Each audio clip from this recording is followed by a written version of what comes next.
The origin of Urantia, the Andronover Nebula.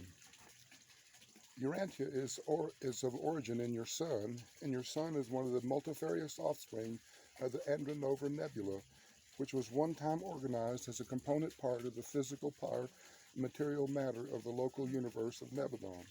And this great nebula itself took origin in the universal force charge of space in the universe of Overton long, long ago.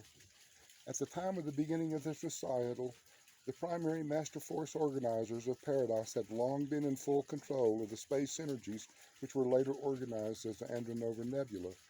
987 billion years ago, Associate Force Organizer and then Acting Inspector number 811,307 of the Overton series, traveling out from Uversa, reported to the Ancient of Days that space conditions were favorable for the initiation of materialization phenomena in a certain sector of the then easterly segment of Overton.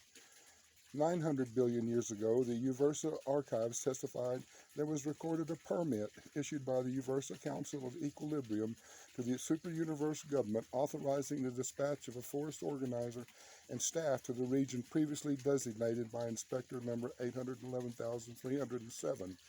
The Overton authorities commissioned the original discoverer of this potential universe to execute the mandates of the Ancient of Days, calling for the organization of a new material creation.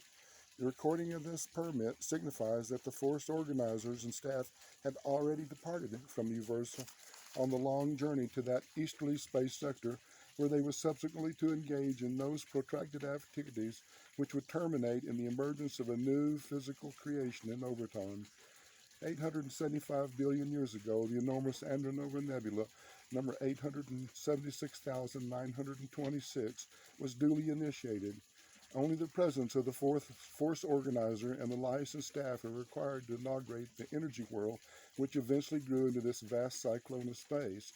Subsequent to the initiation of such nebular revolutions, the living force organizers simply withdraw at right angles to the plane of the revolutionary disk, and from that time forward, the inherent qualities of energy ensure the progressive and orderly evolution of such a new physical system. At about this time, the narrative shifts to the functioning of the personalities of the super-universe. In reality, the story has its proper beginning at this point, at just about the time the Paradise Force organizers are preparing to withdraw, having made the space energy conditions ready for the action of the power directors and physical controllers of the super-universe of Overton.